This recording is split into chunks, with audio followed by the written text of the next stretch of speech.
On May 19, 2026, the final whistle blew, and thousands of people flooded the streets of North London in a haze of red smoke.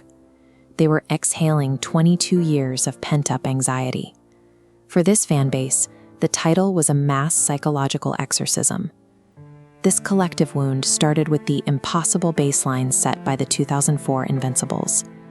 By completing an entire season without a single loss, that team established a standard of perfection that no ordinary squad could ever reach.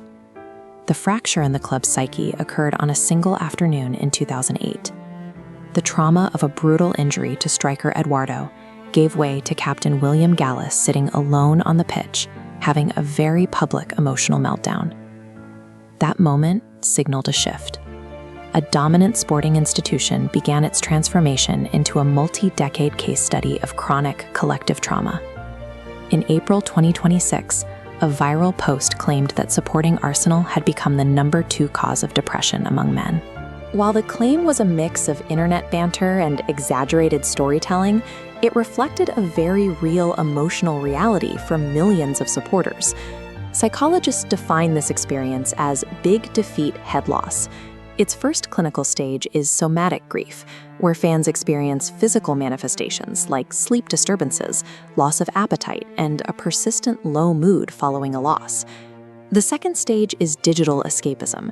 This is where fans construct elaborate conspiracy theories about refereeing bias or systemic corruption, using the internet to externalize their grief rather than processing the defeat. Then there is the hope that kills you. This graph tracks the severe physiological toll of a high-stakes match, where the fans' heart rate and stress levels oscillate wildly between belief and total despair. For 22 years, following this team functioned as a verifiable trigger for chronic emotional distress. By the late 2010s, the unhealed trauma had mutated into civil war. The fan base split into bitter camps, flying plane banners over the stadium to demand the removal of their own manager.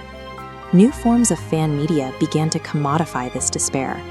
They turned the raw, unedited volatility of the supporters into a highly profitable form of global entertainment, broadcasting the club's internal collapse to the world. This pressure cooker environment eventually crushed the players. The fear of failure in the stands began to infect the pitch, leading to a visible lack of urgency and a paralysis of creativity during big moments.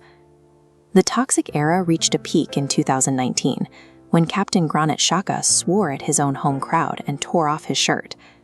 He was left in total isolation, contemplating a departure from England after his family faced horrific online abuse.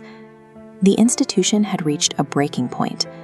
The trauma of the supporters was actively destroying the mental fortitude of the squad. Mikel Arteta arrived in December 2019 to find a squad paralyzed by the fear of their own fans. He saw that no amount of tactical training could fix players who were too scared to pass forward. To save the club, he prioritized a systemic psychological overhaul over every other detail. This process placed immense physiological stress on Arteta himself. During competitive setbacks, the manager had to project total confidence while absorbing the mass anxiety of an entire institution. Body language experts noted clear signs of this internal struggle.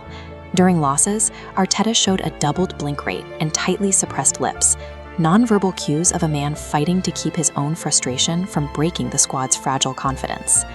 Fixing a trauma-bonded institution requires the leader to act as a heat sink, processing the collective anxiety of millions so the players can finally perform. The work paid off on May 19, 2026. With the Premier League title secured, the 22-year drought ended, and the cycle of despair was finally broken. Figures like Bukayo Saka, who had faced their own public trials, completed their redemption. They converted years of shared suffering into a new, impenetrable psychological resilience. But the victory created a new sociological crisis. A massive wave of hidden fans, those who stayed dormant during the losing years, suddenly emerged from around the globe to claim the victory. This triggered a period of active gatekeeping. Legacy fans, whose loyalty was forged in the mud of the mid-2010s, began to reject these new arrivals as glory hunters who hadn't earned the right to celebrate. Simultaneously, rival supporters everywhere began to seethe. By early 2026, Arsenal fans were statistically ranked as the most hated in the Premier League, fueled by their relentless social media presence and perceived arrogance. This hostility stems from the legitimacy paradox. Arsenal's ethical, youth-driven success dismantled their rivals' excuses, forcing other fan bases to confront their own stagnation. The 2026 title victory ended a 2-decade-long psychodrama. It proved that the depth of a collective struggle ultimately dictates the magnitude of the glory.